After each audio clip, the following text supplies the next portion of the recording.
Pastor, déjame decir algo por referente a algo que usted dijo, o fue alguien que habló de eso. ¿Puedo? Amén, amén. Fue acerca de que se reunían en las casas.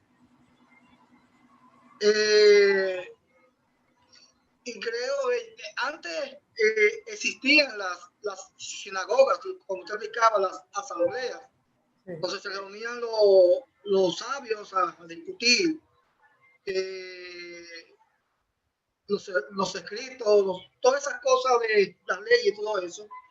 Pero creo también, cuando usted dijo que ellos se reunían en las casas, parte de eso no era porque les gustaba, sino era porque tenían que hacerlo obligado por la persecución.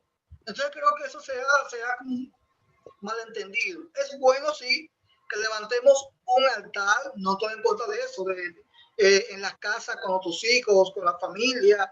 Eso es bueno, o sea, eso es bueno. Dar los estudios en la casa si no hay de otra, entre otras cosas, pero creo también que esa parte se debe de entender que era porque estaban asustados, no podían ir a la sinagoga, estaban huyendo, por ende tenían que hacerlo así. Así es. Incluso decíamos también que en el tiempo de la persecución, y yo les recomiendo que compren el libro El mártir de las catacumbas. Si ustedes leen... Precioso, pastor. Maravilloso. Precioso, mi favorito. Sí, mi favorito. Yo lo he leído varias veces. Cada cierto tiempo yo lo leo para recordarme de aquellos que se esforzaron, que murieron, que se sacrificaron y que a pesar de todo, pues lo entregaron todo por la causa de Cristo, y cómo a pesar de las dificultades se congregaban. Yo recuerdo, hermano José Luis, que a mí se me iba la luz y yo debajo del mosquitero prendía porque había muchos ratones donde yo vivía, prendía una vela y yo sentía incluso que estaba dentro de las catacumbas. Pero es maravilloso. Yo le recomiendo ese libro a cualquier hermano que crea que su vida es difícil, que el evangelio es incómodo, que las pruebas, las tentaciones. El que lee ese libro entiende que lo que estamos pasando son migajas para lo que esa gente pasaron. De verdad que sí. Y el libro, hay un libro pequeño, hay un libro pequeñito que no es tan costoso. Bueno, lo voy a ser sincero. Hay una materia que yo doy en el full que se llama español, ¿verdad? Y es obligatorio leer ese libro. Obligatorio. Ese es el que yo pongo porque es un libro, posiblemente, vamos a ver si algunos podemos leerlo y estudiarlo en algún momento, porque de verdad que yo creo que este libro debería ser obligatorio en todas las iglesias. Lo mejor del caso es que es anónimo, ni siquiera tiene un autor específico, es anónimo, para ser más maravilloso, de verdad que sí. Cuando yo, pastor, obtuve ese libro yo no sé ni cómo fue por casualidad. Me metí tanto en el libro que lo leí en tiempo récord, porque uno se mete tan dentro, que uno se mete ahí, con esa historia, wow. Yo estoy pensando, en estos días estaba pensando en tomar a algunas personas y de manera estratégica y regalarle el libro, porque hay gente que se está jugando en el evangelio y que todavía no sabe lo que es ser la iglesia de Cristo. Yo creo que en ese tiempo se entendió quién de verdad es la iglesia de Cristo. Y yo creo, hermanos, que este es un tiempo en que la iglesia de Cristo está siendo probada. Yo le decía a alguien que este es el tiempo, pareciera como en el que el trigo y la cizaña se están separando, hermano, de manera automática. Hemos visto incluso personas que han tenido un liderazgo en la iglesia, que hoy en día no salen de su casa, pero van al supermercado, van al banco, van a todas partes de la universidad, están en todas, pero no pueden ir a la congregación. Es sorprendente, hermano. Este es un tiempo en el que la iglesia está siendo probada, y lo peor del caso es que muchos están siendo reprobados. Yo hablaba hoy en un estudio que tenía ahorita con unos hombres, y usted se va a sorprender, hermano. En este estudio que yo tenía hoy, habían tres hombres, cuando son muchísimos. Y yo lo di al estudio. Y yo hablaba hoy sobre esa parte del Sermón del Monte, donde habla sobre esa semilla que cayó en un terreno pedregoso. Y es de esas personas que duran años en la iglesia, pero simplemente no echan raíces profundas. Y hoy en día estamos viendo quiénes son de raíces profundas y quienes han tenido por años raíces por encimita. Y cualquier viento lo ha torcido, lo ha derribado.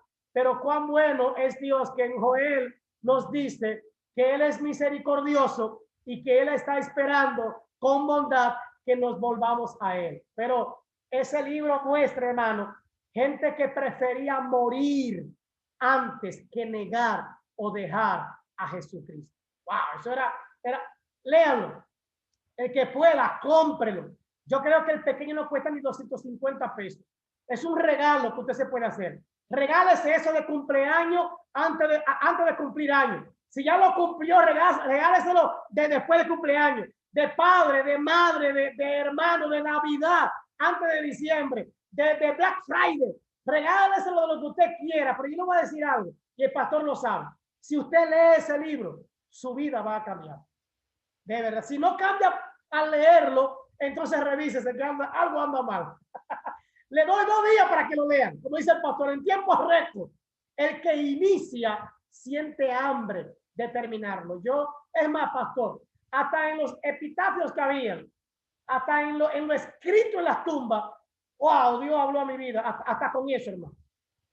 Y yo le tenía miedo a las tumbas, y cuando leí los epitafios de estas tumbas, yo decía, yo quiero que algo así diga en la mía. Qué maravilloso, de verdad. Pero hablo de la casa, y eso es la iglesia, yo no me he salido del tema. Esa es la iglesia que Cristo busca. Aquella iglesia que se olvida de 4 paredes, como decía el pastor, y es verdad, gracias, pastor. Es entender, hermanos, que podemos reunirnos en una casa como algo de emergencia, que era lo que pasaba con los discípulos, era lo que pasaba con la iglesia en un tiempo, que se reunía en esos lugares escondidos porque no podían presentarse públicamente, hermano. Es lo que pasa en lugares asiáticos, es lo que pasa en Egipto, es lo que pasa en Siria, es lo que pasa en muchos lugares asiáticos, hermano. Yo tengo una amiga que ella ha ido, para ustedes la conocen, no me acuerdo el nombre de ella. Ella va a Egipto, ella va a esos países donde el Islam es excéntrico, donde predicar el evangelio te puede llevar a la muerte, ¿verdad? Te puede llevar a la muerte. Y ella dice que ella va a esos lugares, y esto es para los que saben inglés, los que saben de tecnología. Ella sabe mucho de tecnología en el área de computadoras, en software, todo eso. Y lo que ella hace es que va a enseñar ese tipo de cosas a esos países, a mujeres. Y dentro de su enseñanza, ella va filtrando a Cristo Jesús. Ella se reúne con ellos en un centro. Ellos no saben que ella es cristiana hasta el momento en el que ella empieza a hablarle, pero ella se está arriesgando. Ella está arriesgando su vida en ese momento en cuanto a hablarle la palabra. Pero cuando ya saben, ellos se reúnen. Le tengo un testimonio. Yo estaba en una actividad en Minneapolis. Estaba recibiendo una conferencia con John Piper. Y yo recuerdo que uno de los conferencistas decía, era hablando sobre el discipulado. Y él decía que él estaba en Irak. Y allí él estaba dando una conferencia, él estaba enseñando. Y la gente allí, como dice el pastor, se reunía en una casa. Pero en esa casa, ellos aprovecharon y hicieron una pequeña, llenaron una piscina y estaban bautizando. Una mujer, pues, se iba a bautizar e invitó a su esposo a aquella casa, a aquel culto, a escondida. Y ella le dijo, yo creo que él es inconverso. Y era inconverso y ella lo invitó. Cuando él vio la manera en la que esta gente estaban sacrificando aún su propia vida, estaban arriesgando su vida para bautizarse en el nombre de Jesucristo.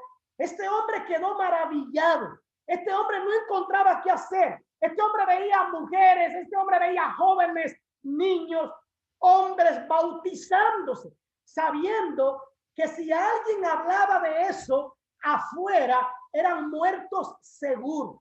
Dice él que habían centros de concentración donde se refugiaban los cristianos que eran perseguidos a muerte. Cuando este hombre va a una reunión de familia, este hombre no encuentra cómo decirlo, pero él explota de la emoción y habla de este bautismo que se llevó a cabo en aquella casa y cómo su esposa fue bautizada. Pero allí había alguien que estaba a una con el régimen y él dice que lo chivatearon. Su propia familia fue y habló en contra y entonces le llegó una carta de amenaza de muerte y de que iban a ser apresados en los próximos días.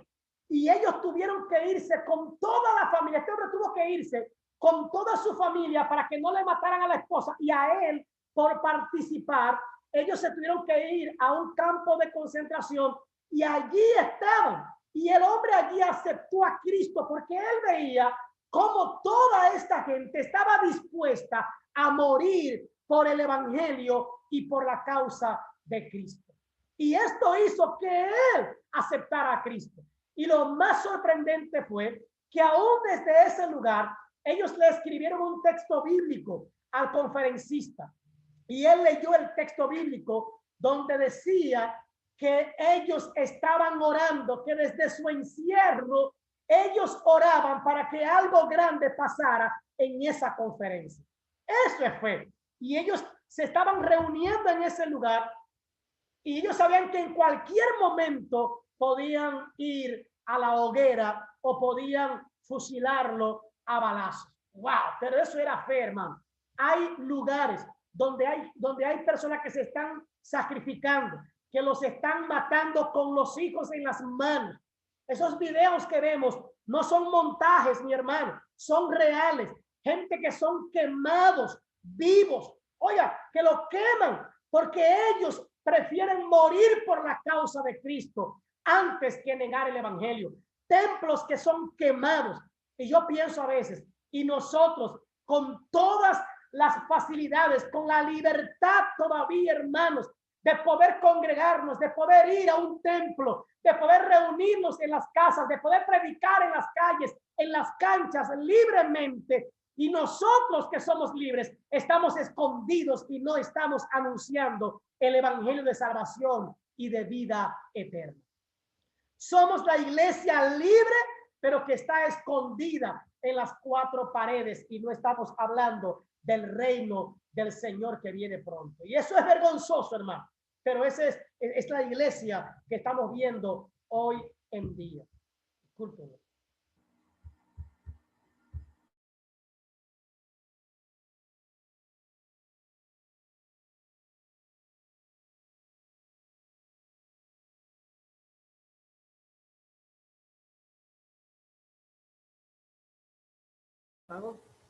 Está apagado el micrófono, pastor. Bien, era mi esposa que me estaba llamando. Ella no se acuerda, ya estamos viejos, hermano, ya no se acuerda que estoy dando clases.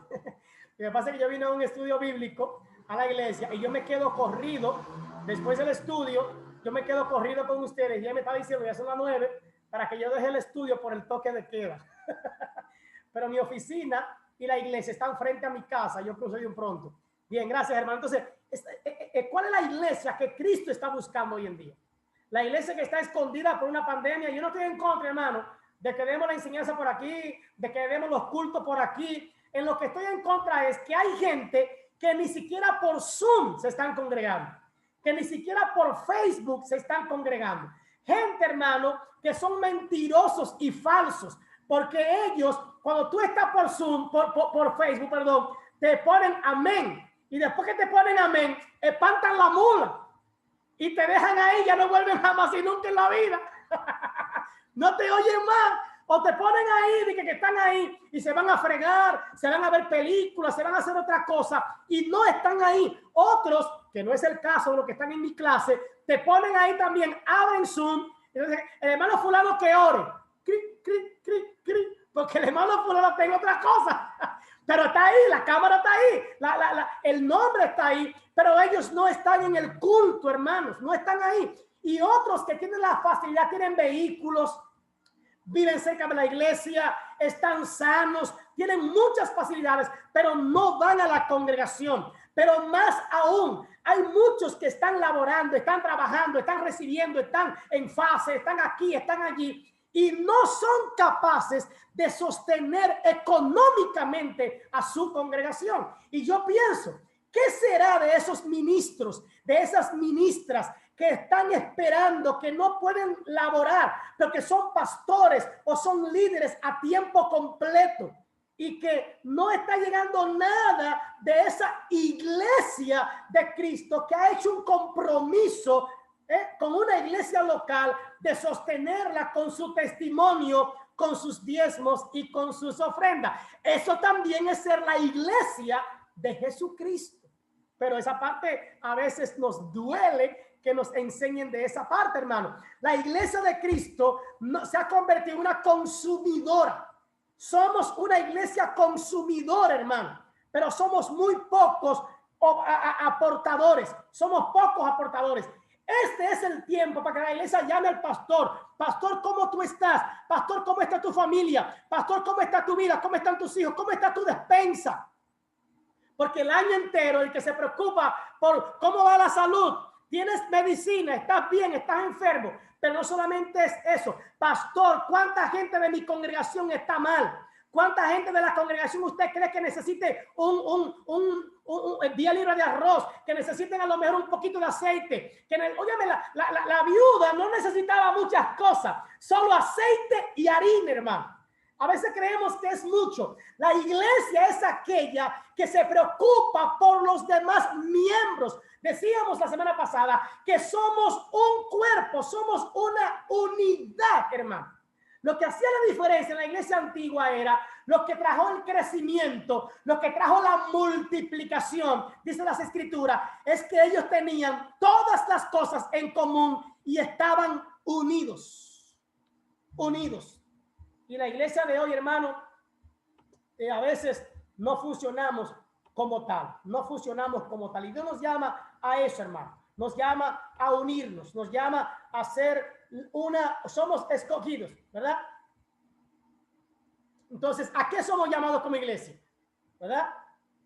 Somos llamados, número uno, como a ser el templo del Espíritu Santo. O sea, ya no es el local. Dice la palabra que llegará el momento cuando los verdaderos adoradores adorarán al Padre en espíritu y en verdad. Yo soy el templo del Espíritu Santo, ¿verdad? ¿A qué fuimos llamados como iglesia? A ser vivificados por el Espíritu. Yo quiero que usted entienda eso. Somos la iglesia, pero una iglesia que no está unida como iglesia. O sea, no estoy solo como iglesia. Yo tengo a otros que son parte también de esa misma iglesia como templo del Espíritu Santo. Entonces, tenemos que unirnos. Como iglesia tenemos que estar unificados por el mismo Espíritu. Unificados. Decía ahorita que una de las cosas que tenía la iglesia, la iglesia antigua, la primera iglesia, era que tenían todas las cosas en común. Oigan lo que hacía esta gente, lo que veían los vecinos, lo que veían los que pasaban por el camino. Ellos veían que esta gente no tenía nada para sí mismo, que ellos sacaban de la despensa, lo llevaban a donde los discípulos tengan. Queremos que ustedes distribuyan esta comida. Miren, yo tenía un terrenito allí, yo lo vendí. Tengan, aquí está. Yo quiero que lo multipliquen, que lo lleven a los necesitados. Dice la Biblia que nadie tenía suyo ni nada y que ellos compartían todas las cosas, hermano. Todas las cosas. A lo mejor tenemos un salami entero y alguien necesita por lo menos un par de rueditas de salami. Yo no te digo que lleves el salami entero, pero ora a Dios, Señor, ¿qué yo puedo hacer con esto? Y a lo mejor Dios te toque, parte el salami en 3, quédate con una parte, regálale una parte a fulano y a Perenciano, pero fulano tiene mucho. A lo mejor en ese momento no tiene nada. A lo mejor en ese momento no tiene con qué comer. Yo recuerdo un testimonio de alguien que decía, un testimonio que yo escuché, que él le dijo al Señor, Dios, yo quiero que tú me hables. Yo quiero que tú hables a mi vida. Si no me equivoco, creo que fue el doctor Wayne Shaw. Si no me equivoco, si me equivoco me corrigen, pero si alguien ha leído este testimonio, dice, habla a mi vida, habla a mi corazón. O Benny Hinn, no recuerdo cuándo fue, creo que fue Wayne Shaw. Y el Señor le dijo un día, sal, ve al supermercado. Era de noche. Y él fue al supermercado.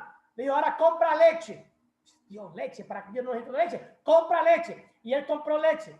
Ahora empieza a manejar. Y entonces iba manejando, dobla aquí, dobla allí, ve aquí, ve allí. Y él, Dios, tú estás loco. Y después llegó a una casa y dijo, toca en esa casa. Y él, no, pero la gente, toca en esa casa. Y cuando él tocó en esa casa, le recibió a alguien él. Y él le dijo. Y cuando alguien abrió, que vio con esta leche en la mano, se la quitó de la mano, gracias. Y se fue corriendo. Y él dijo, ¿qué pasó? Y viene un hombre y le dice, es que ahora mismo, hace un rato, estábamos orando a Dios.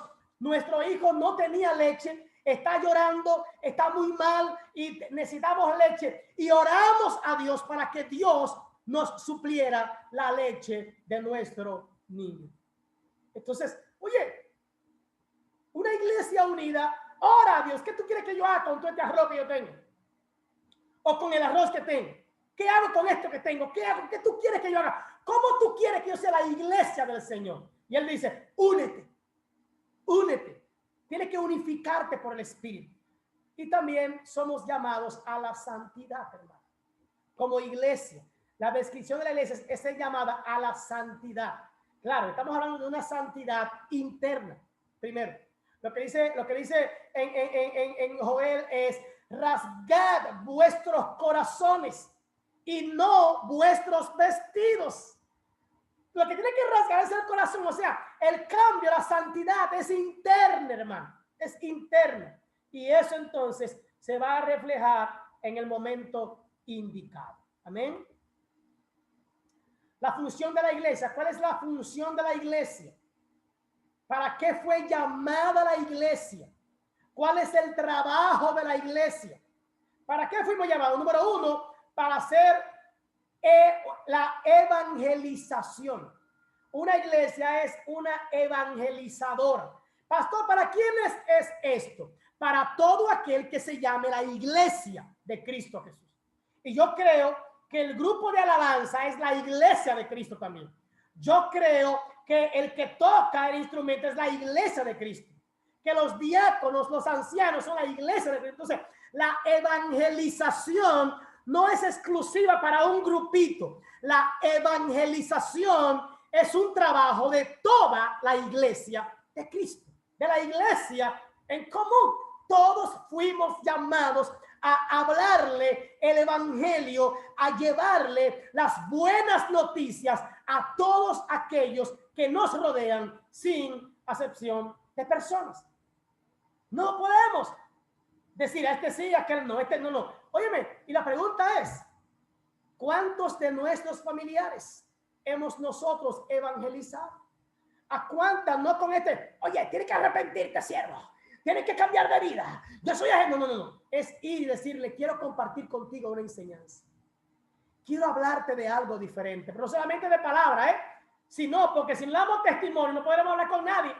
Hay gente que de su familia nadie ha creído. Yo le doy gracias a Dios. Yo cada domingo me gozo al ver a mi hija, que mi hija tiene 13 años y ella es parte del grupo de alabanza de la congregación.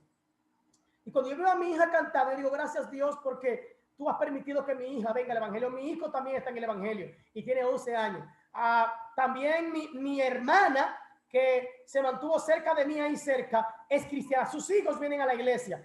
Tengo otra hermana que era una adoradora del divino niño, de padre. Yo vivía al lado de ella y ella entendió el evangelio y hoy es cristiana. Primos, o sea, óyeme, qué maravilloso es que ellos me dicen, hermano, estoy en la fe por el testimonio que usted ha dado. Entonces, fuimos llamados a ser una iglesia evangelizadora, sin importar lo que hagamos en la congregación. Pastor José Luis. Sí, amado pastor, creo que nosotros, la iglesia moderna de este siglo, hemos descontextualizado realmente lo que es el verdadero significado de una iglesia. Cuando yo leo Hechos, cuando estoy leyendo el Nuevo Testamento, que leo Hechos 2, que es más cuando habla de la unidad y compartían el pan y tenían todas las cosas en común, meditando esa palabra, digo, esto es poderoso. Como que tantas personas tenían algo en común, o sea, tenían todas las cosas en común. ¿Sí? Era como dice el dicho de que escribió los tres mosqueteros, todo para uno y uno para todos. Amén, así es. Ellos compartían, le daban a la viuda, atendían a las viudas, los huérfanos, predicaban la palabra, era completa realmente. Y cuando yo leo eso, cuando leo esa devoción, esa pasión, digo, entre mí, digo, estamos lejos. Amén, así es. Estamos lejos y nos falta mucho, porque estamos ahora, yo le comentaba a un hermano, estamos viviendo un evangelio light. Sí. Estamos en una generación que tiene una hipersensibilización, que por todo se enoja. Sí. Ya tú como líder tienes que tener cuenta de cómo tú hablas, porque no hay forma de cómo tú le digas la cosa, que como quieras se ofenden. Eso pasa en todo el mundo. Entonces creo que estamos muy lejos todavía de eso, de ser una verdadera iglesia. Amén. Sí, lamentablemente, y cuando usted hablaba de eso, de atender a las viudas y todo eso, yo pensaba que a veces los pastores sufrimos mucho porque no podemos tener una iglesia de esa magnitud o con esas funciones. Y no es porque no queramos, y no es porque no hay suficientes miembros. Es que muchas veces las entradas no son dadivosas. Y yo quiero aclarar este punto. Yo no estoy hablando de que vaciemos nuestros bolsillos en el alfolí. Estoy hablando de que para poder ayudar a las viudas, estoy hablando que para poder ayudar a aquellos que tienen problemas, enfermedades, escasez, tiene que haber algo en el alfolí. Tiene que haber una iglesia que le duela. Tiene que haber una iglesia que se preocupe. Y que una iglesia que se preocupa por la viuda, por los enfermos, por los hambrientos, es aquella que también se va a desprender. Es aquella que también va a dar de manera voluntaria. Lamentablemente, decía ahorita, tenemos una iglesia que solo exige, que solo busca, que solo quiere, pero que pocas veces da. Porque entiende que son muy pobres, hermanos. No somos tan pobres como para no dar. Yo creo que la iglesia evangelizadora es una iglesia que tiene que aprender a dar antes que recibir. Y no dar para que uno solo se lucre. Dar para que esto pueda llegar a los necesitados. Y eso traerá el crecimiento. Cuando dejemos de ser consumidores y seamos de aquellos que invierten para la evangelización. Que inviertan. Se necesita una iglesia que ame la evangelización y que ame la obra más que al Dios Mamón o el Dios del dinero. Amén. ¿Alguien levantó la mano? Puede hablar. Guadalupe. Dios le bendiga, hermanos. Amén. Estoy escuchando sus comentarios. Quiero afirmarle que hoy se siente de una manera maravillosa la presencia del Señor a través de este programa. Pero estamos hablando de una iglesia que tenían, como usted dice, todo en común. Pero ¿qué era la mayor cosa que tenían en común? Era el Espíritu Santo y el amor de Cristo morando en ellos. ¿Qué pasa? Que donde no está el amor de Cristo, porque estamos viendo una iglesia que está dispersada actualmente, dispersa por las razones que Dios haya escogido, dispersarnos, pero estamos dispersos y por esa misma falta de amor a veces la iglesia cree, bueno, estamos dispersos, ya no me tengo que preocupar de mis hermanos, ya no me tengo que preocupar de más nada. Pero cuando usted siente el amor de Dios en su vida, entonces usted se preocupa por el prójimo. Entonces usted quiere ayudar. Entonces usted quiere, el que está enfermo, usted quiere orar por él. Usted quiere compartir la palabra porque está lleno del amor de Dios y de su Santo Espíritu. Bien, por eso empezamos, gracias hermana Guadalupe, por eso empezamos con que somos templo del Espíritu Santo. Por ahí empezamos, por eso mismo, porque si yo no soy la morada del Espíritu Santo, como dice hermana Guadalupe, no habrá amor, hermano, en mi corazón. No habrá manera de que yo me deje tocar. Veré al enfermo y le pasaré por delante. Veré al necesitado y le voy a pasar por delante. Veré al enfermo y voy a seguir, óigame, y como pasó con el que estaba tirado allí, con el que le pasó, ¿verdad?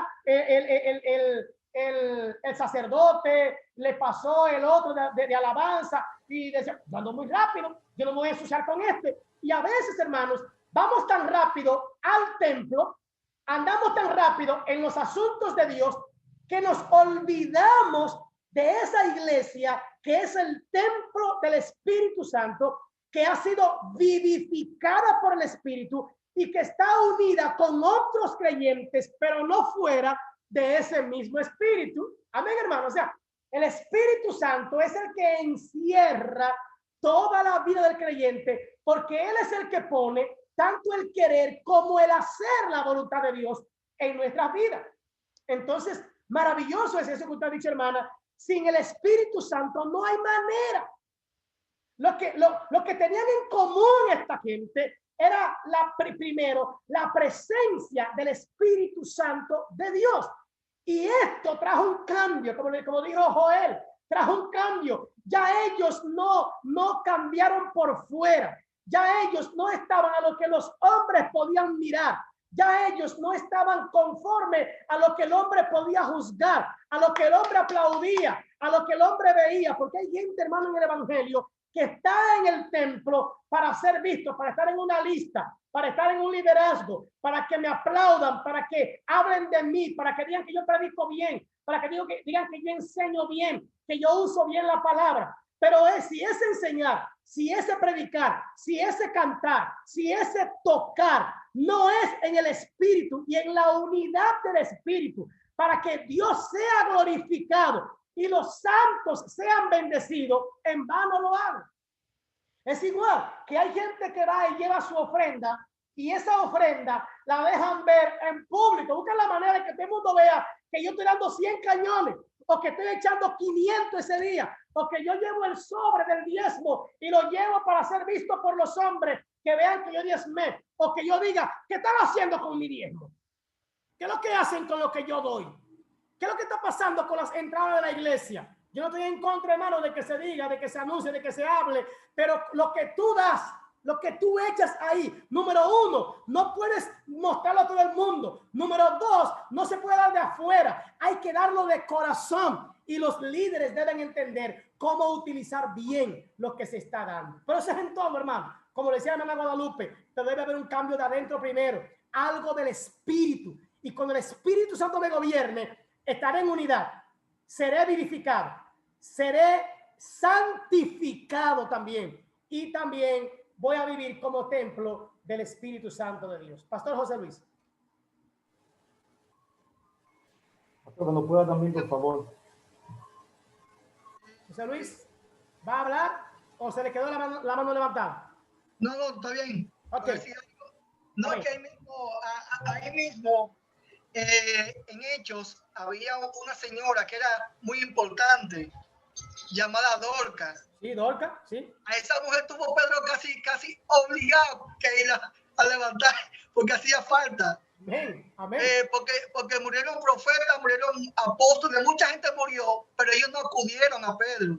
Es que esta mujer que daba, que servía, era importante. Y ellos corrieron ante Pedro, no que Tabita quedó, que está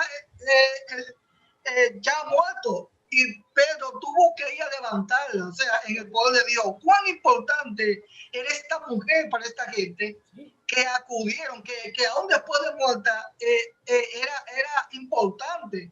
Amén. Entonces todo radica en tener amor y servir a los demás. Y Amén. incluso hoy en día las recordamos y en la iglesia, en muchas iglesias, aquí también lo hemos hecho, se hace una ayuda que se llama Dorcas. Dorcas. Y es en honor, mucha gente no lo sabe, pero esa Dorcas o esa recolección que se hace en la iglesia es en honor a esa misma mujer. Pero lo bueno es que esta mujer incluso hizo una fábrica. Ella ideó una fábrica no para hacerse rica. Y la fábrica era de hacer túnicas, de tejer y de hacer túnicas.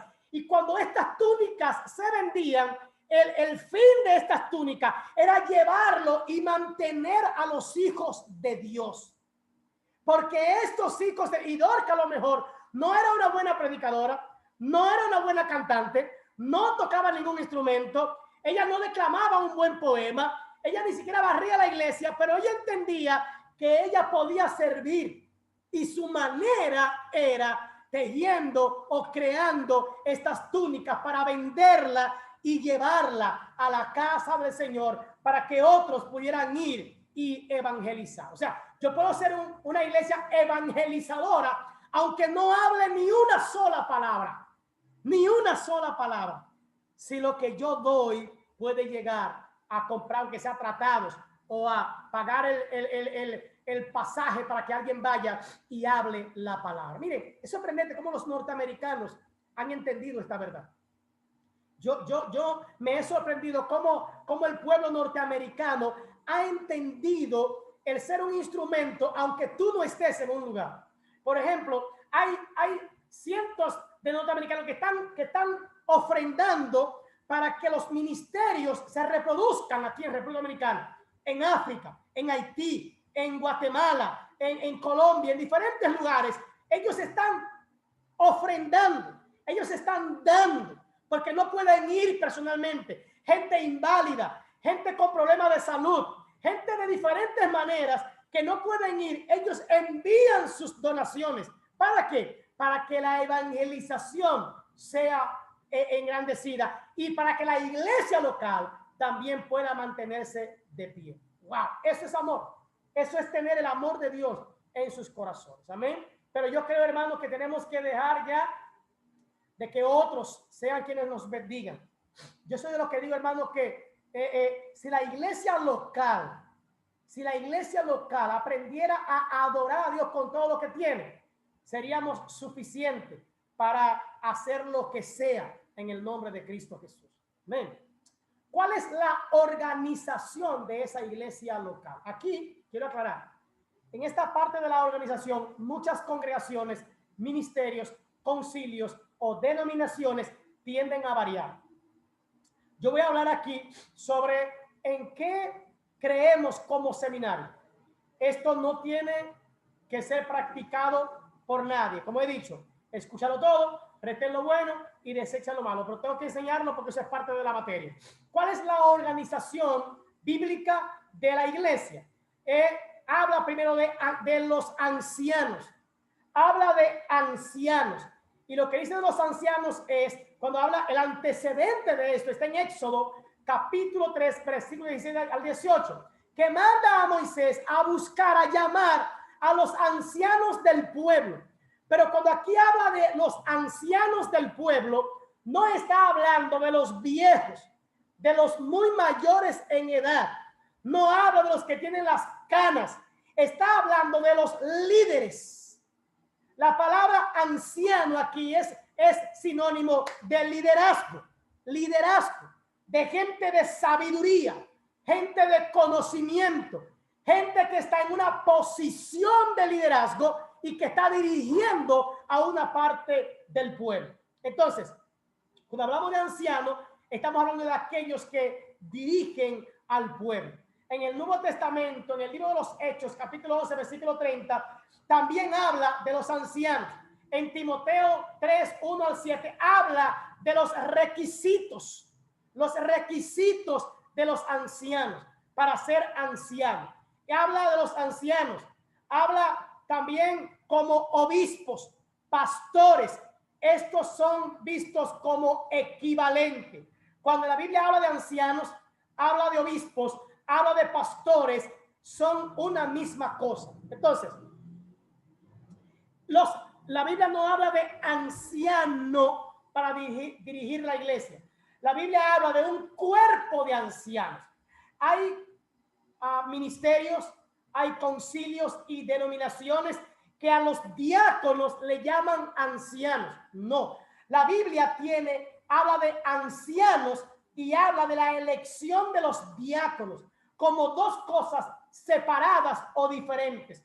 Los ancianos son los pastores, los diáconos son aquellos que están para el servicio y para velar por el buen funcionamiento de la iglesia, en el sentido de ayudar y de notar las necesidades que tiene la congregación y llevar estas necesidades ante el cuerpo de ancianos. Por lo tanto, lo que la Biblia dice es que una iglesia no debe estar dirigida, guiada o pastoreada por una sola persona, sino por un cuerpo de ancianos.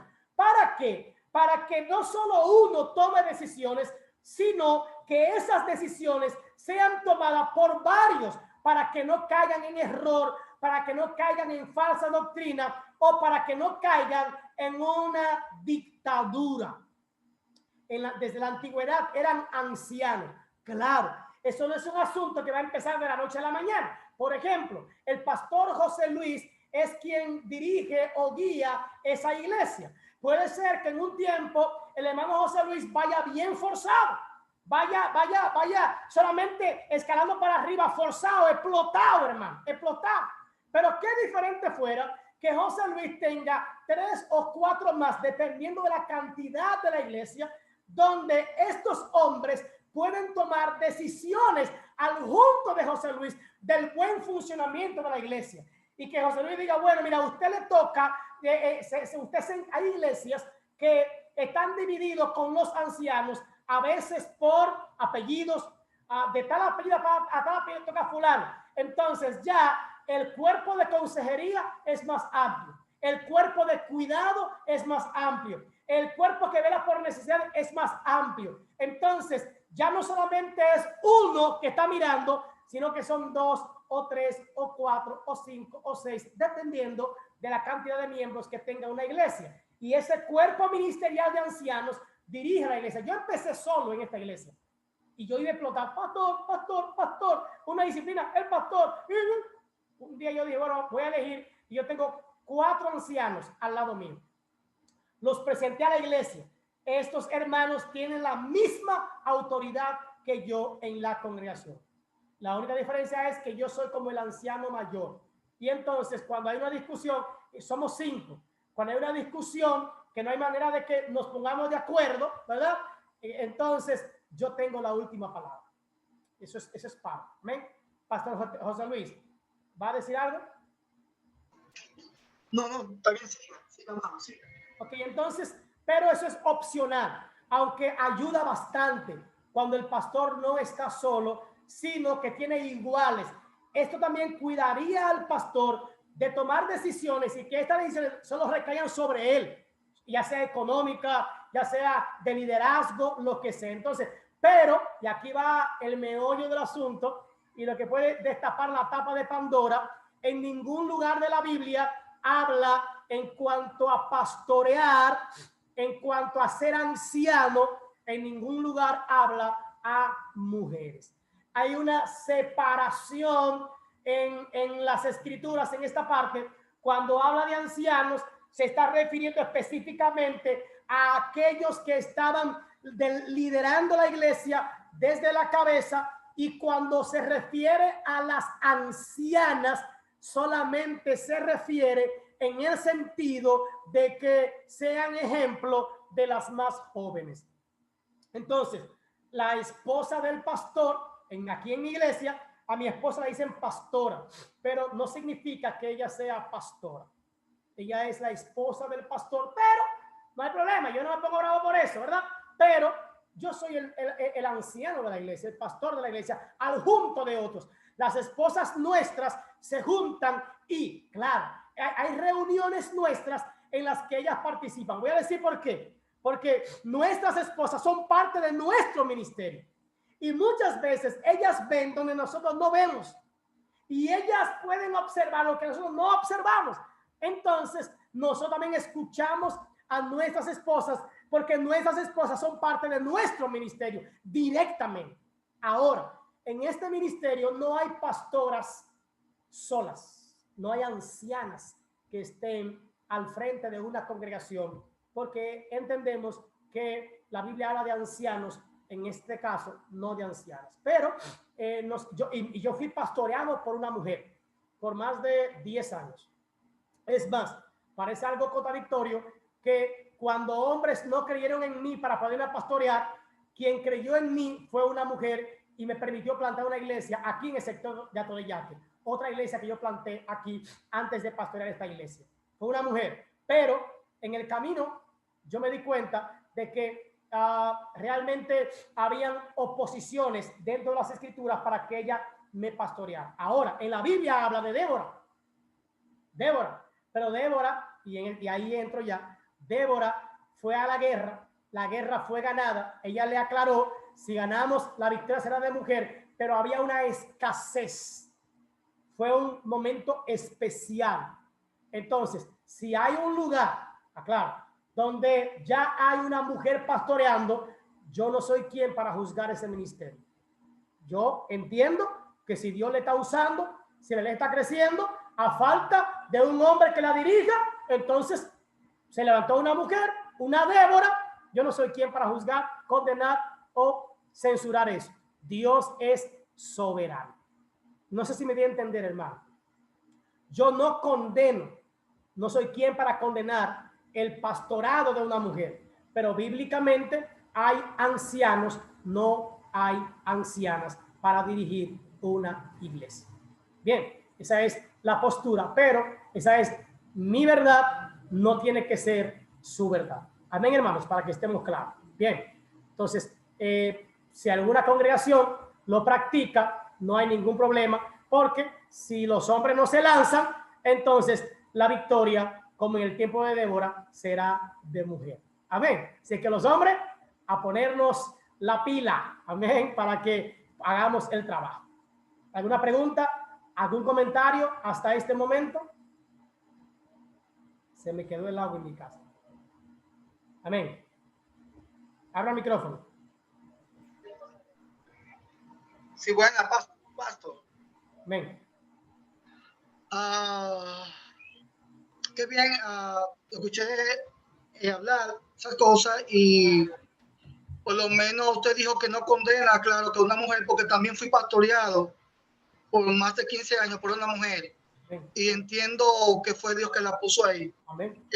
También estoy de acuerdo con usted ahí en esa parte y que Dios llama también a mujeres, porque hay sitios donde de hecho antes cuando había guerra, realmente que los hombres tenían que ir obligados a la guerra, tenían que dejar a sus esposas pastorear a su familia y a cargo de las iglesias. ¿Sí? Porque tenían que ir obligados a la guerra. Y se habla de ancianos porque tú sabes que antes en la Biblia, de hecho la mujer ni se contaba.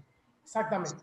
No se contaba. Cuando tú lees Levítico, lees el Pentateuco, el Toras, no se menciona a la mujer como se mencionan los que iban para la guerra, los hombres solamente de 30 años para arriba, de 20 años para arriba, pero la mujer ni se contaba antes. Hasta el siglo todavía 16, 18, la mujer no podía votar, la mujer no podía escribir, no podía estudiar. O sea, la mujer era no era nadie. Era un objeto, una propiedad, por así decirlo. Gracias a Dios que eso ha ido cambiando realmente. Y ha ido cambiando realmente y Dios escoge a quien Él quiera. Amén. Creo que Dios puede elegir tanto a un hombre como a una mujer para Él hacer lo que Él quiera y cuando quiera, amado. Amén. Yo señalaba esa misma parte que usted decía. Si no hay algún ejemplo, aquí no enseñaban mujeres antes, ya sí enseñan mujeres en este ministerio. Antes no enseñaban. Ahora, lo que estoy diciendo, hermanos, es que hay momentos en el que no se levanta un hombre, y claro que sí, yo le digo, yo fui pastoreado por una mujer por 10 años aproximadamente, y le digo, y fue una mujer la que vio en mí el llamado de Dios para pastorear, y fue ella quien me puso a mí a trabajar de manera fuerte en el evangelio, siendo maestro de jóvenes, superintendente de escuela dominical, o sea, me dio la oportunidad. Entonces, a la necesidad, Dios va a elegir a quien quiera. Repito, Dios es soberano, hermano. Y repito, no podemos juzgar donde hay una mujer que está haciendo la obra, es gracias al pastor, gracias por confirmar lo que yo dije. Si está pastoreando, entonces, gloria a Dios. No somos quien para señalar o para juzgar. Amén. Pero, y como decía el pastor, una mujer, esa es mi posición, una mujer, porque la palabra pastor es guía, es llevar a un lugar, es alimentar.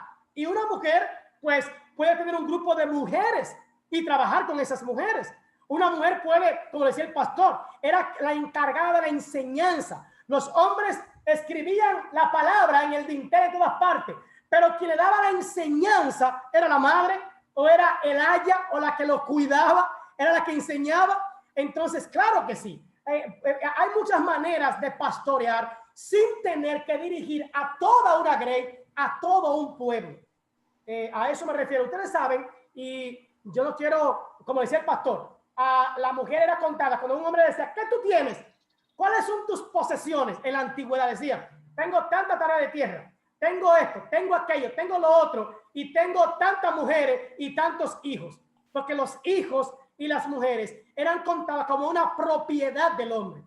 Gloria a Dios que eso es diferente, porque entendemos, Pastor José Luis, que hay muchos de nuestros ministerios como pastores o como ancianos, que las que están atrás, manillando, ayudando, dando ideas, aportando, levantándonos nosotros, ¿sabe quiénes son? Las mujeres. Las mujeres desde atrás, desde el fondo, ayudando, porque son la ayuda idónea. La mujer ve 7 pasos más allá de lo que un hombre puede ver. Cuando el hombre está cabizbajo, la que le soba la cabeza es la mujer. La que lo consuela es la mujer. La que le da ánimo es la mujer. Claro, yo no he echado en ningún momento, porque quiero agarrar ese punto para que las mujeres no se me vayan de mi clase. Pastor, quiero decir algo. Amén. Yo no estoy diciendo que no, Lo que estoy diciendo es que tiene que ser, aclaro, de una mujer pastorear, tiene que ser como en el tiempo de Débora, en un momento especial. Cuando los hombres no quieran levantarse y hacer la obra, tiene que levantarse. Yo estaba en Sosúa, yo acabo de levantar un grupo de seminario. Y adivinen quién está pastoreando. Una mujer que es mi alumna y ella sabe mi posición. Ella conoce mi posición, pero ella está ahí en el seminario. Y el sábado pasado inicié con un grupo de 15 personas. Adivinen quién va a dar esta materia. Ella, la hermana, la pastora. O sea, estoy especificando, hermano. Yo no estoy quitándole el ministerio ni echando a un lado a la mujer. Estoy especificando que en el caso de que pastoree son casos especiales. Porque por historia, por cultura, por lo que sea, y le voy a explicar por qué antes que la hermana hable.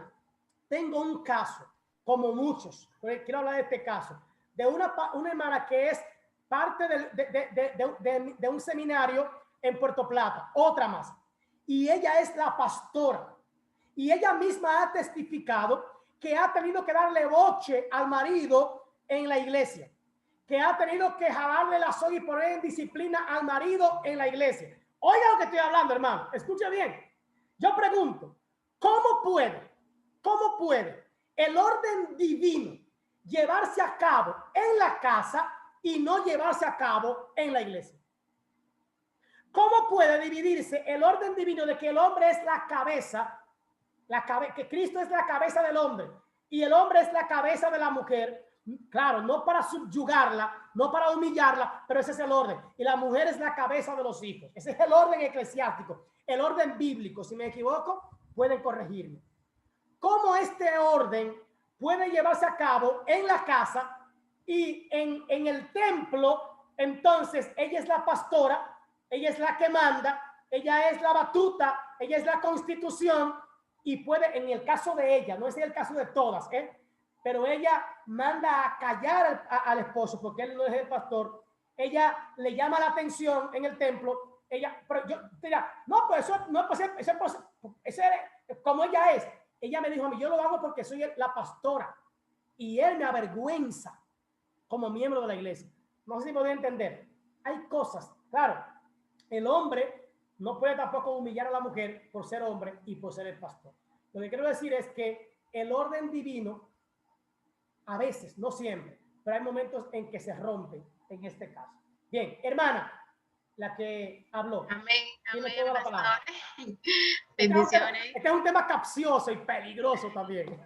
Sí, es muy bueno que puntualicemos ese punto, porque usted sabe que el ministerio de la mujer siempre se ha echado abajo, porque realmente la iglesia, aún dentro de la iglesia, se ha centrado al machismo. Sí.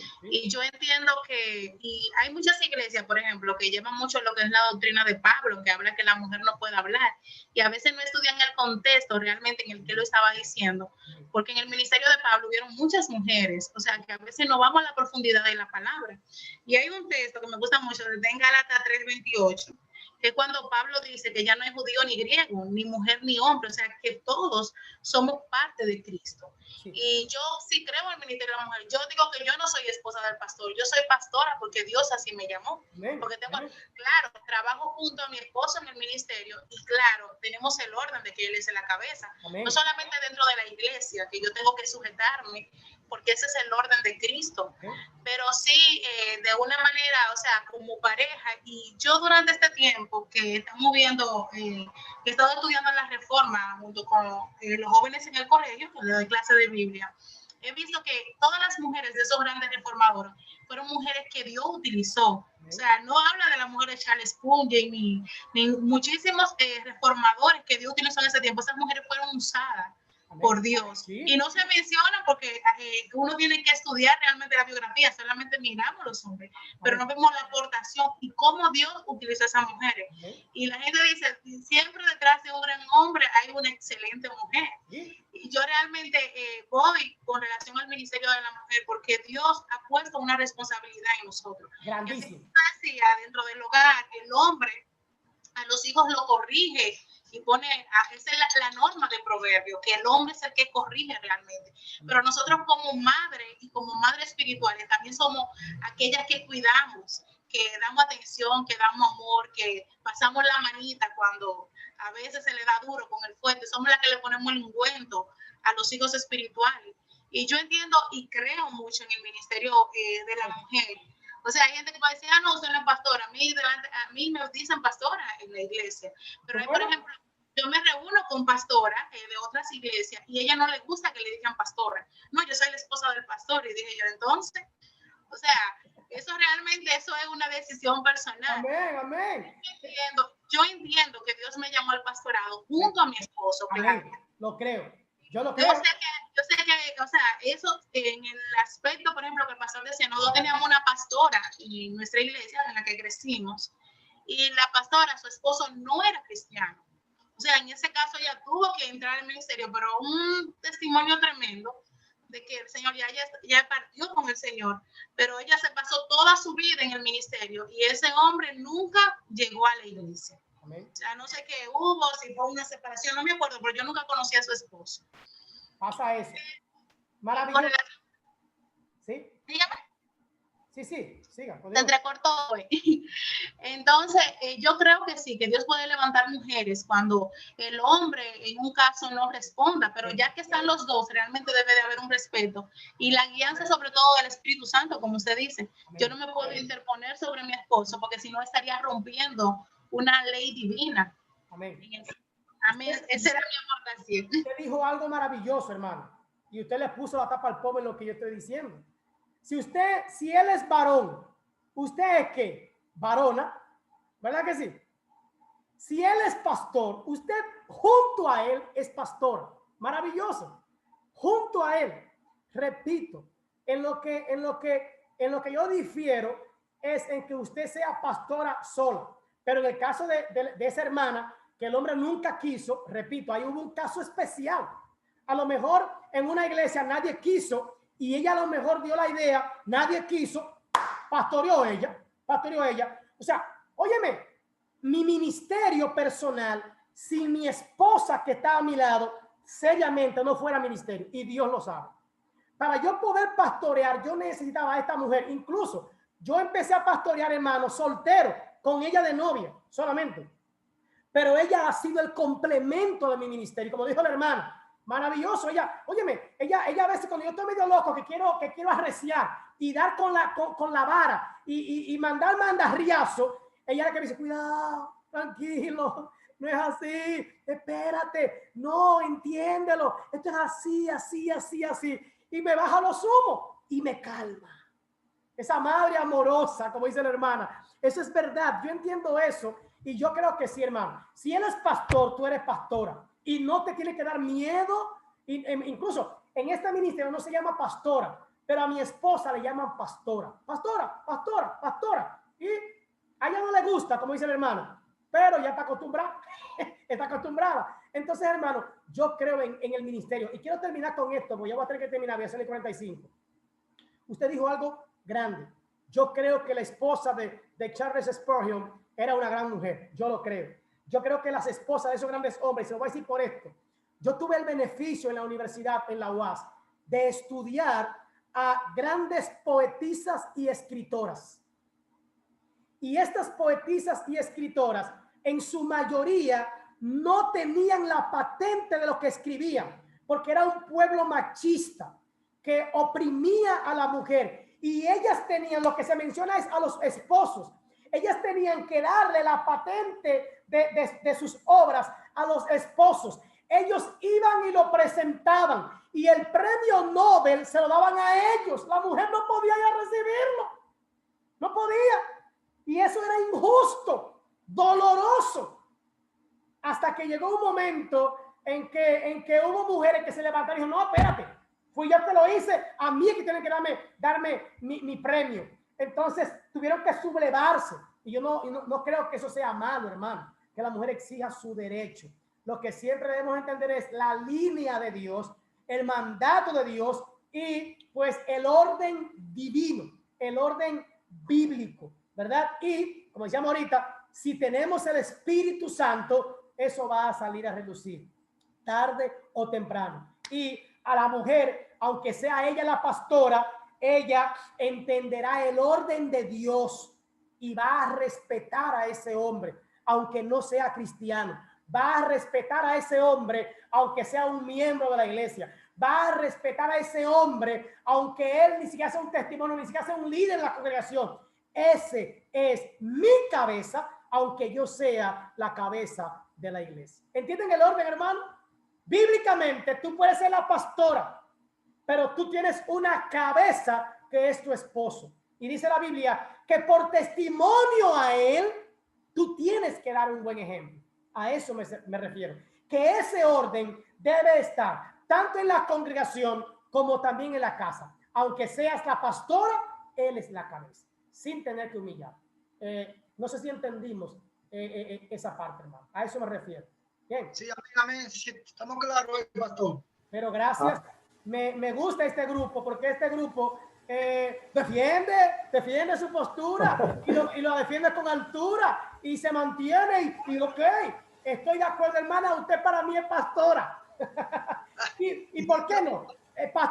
Pastora, le voy a decir algo. Qué bueno sería, qué maravilloso que diga, mira, José Luis, este es el plan, mi amor, para que tú no tengas problemas con las muchachitas, con la jovencita, porque tú eres un papi lindo, tú eres un papi chulo, tú eres un hombre muy hermoso, alto, habla bien, te expresa lindo. Oye, tú eres el centro de la iglesia. Para evitarte algunos problemitas, yo voy a pastorear las mujeres.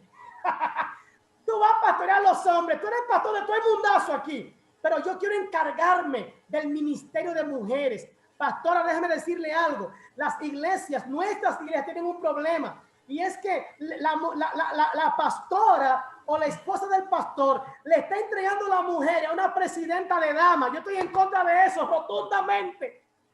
Tú puedes tener una aprendiz que esté contigo. Tú puedes tener a alguien que te asista. Tú puedes tener a alguien, una líder grande, 2, 3, 4 líderes contigo que funjan como soporte a tu ministerio. Pero la líder, la pastora de mujeres, es la esposa del pastor. Ese es mi concepto de ver el ministerio. Somos los dos. Tú eres varón, yo soy hembra. Tú eres pastor, yo soy pastora. Tú con los hombres, yo con las mujeres. Óyame, eso sería un boom en la iglesia. Eso sería una iglesia donde de verdad la unidad empieza desde la casa y se ponen de acuerdo. Y los consejos a las mujeres, ¿quién se lo va a dar? La pastora. No, ay, no, yo quiero el pastor. No, espérese, le dice el pastor. La pastora es la que se maneja con usted. Ahora, si la pastora no puede con el trabajo, ella la manda conmigo, pero ella tiene que mandarla conmigo. No, usted no puede saltar la banda, la barra. No sé si podía entender, hermano. Cuando esto pasa, cuidamos al líder. Pero también que hay hermanitos medio vivos que se pegan mucho a la pastora. Hello, no, pastora le dice, hermanito, usted está en el lugar equivocado. Te amo, te quiero, te aprecio. Quisiera oírte, pero quien tiene que oírte es el pastor, porque él trabaja con ustedes. O es fulano, el anciano. No sé si me entienden, o sea, no es obligatorio, pero claro, que ese ministerio se complementa y él la cuida a ella y ella lo cuida a él, porque por eso hay muchas hermanitas que le encanta decirle sus cosas íntimas al pastor y el pastor aconsejarla con buenos deseos, con buenas intenciones, pero a veces, hermano, se intimidan demasiado. Ella le dice cosas que no debe decirle y que a mi esposo no levanta, que mi esposo es. Yo tengo, mira, un deseo, yo tengo tiempo que no gozo. A mí qué me importa eso. Vaya donde la mujer mía, que ella sí sabe cómo un hombre goza. Entonces, hable con la mujer mía, que ella le va a dar las estrategias. Oye, las mejores estrategias le va a dar la mujer mía, pero ella es la que sabe de eso. Yo no sé cómo un hombre puede gozar. ¿Entiendes eso? ¿Cómo un hombre puede ser una mujer como otro hombre va a gozar? Eso no se puede, hermano. Tiene que ser una mujer que tiene que decirle cuáles son las herramientas que tiene que usar con su marido. Entonces, yo no sé si me están entendiendo. Qué bueno es que la pastora pastoree a esas mujeres, a esas jovencitas media putona que quieren ir nada más donde el pastor. Vamos a trabajarla. ¿Quién la va a trabajar mejor? ¿El pastor o la pastora? La pastora haría un gran trabajo. No le dejemos el ministerio de mujeres a ninguna hermana de la iglesia. Le voy a decir algo. Aclaro, pues acaso tengo una presidenta de damas aquí. Aclaro. No todas, pero hay un momento en que entonces las mujeres de la iglesia se inclinan más a otra líder que no es su líder, porque la líder de las mujeres es la esposa del pastor. Amén. ¿Alguien quiere decir algo? ¿Refutar lo que digo? Amén, amén, pastor. Decir algo. Amén. Qué bueno que usted explicó muy bien, porque la primera parte como que estaba un poquito ahí espinosa para entender que las mujeres no podían. Incluso el sábado pasado tuvimos una reunión de José Luis y estuvimos hablando, con el pastor José Luis, estuvimos hablando algo acerca de las mujeres, de que si le daban oportunidad, de que si no le daban oportunidad. Y yo también puntualizo lo que usted dijo y lo que dijo la pastora, que fue José Luis.